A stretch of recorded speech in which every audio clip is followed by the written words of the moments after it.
अहिले कहीँ त सिम्पल खाना पकाउन पनि कस्तो हतार हुन्छ है। हेर्नु त आज मैले यस्तो सिम्पल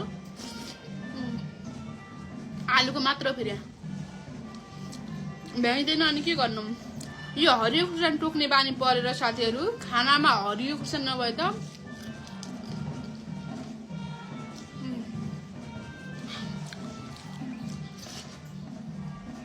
पहिला पो अरूलाई भन्दै खाना पकाएर पनि अल्छी पर्ने हो भनेर।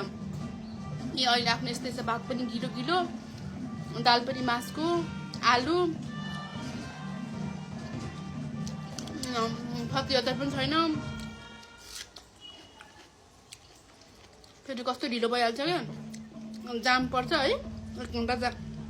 1 घन्टा जामले खान्छ।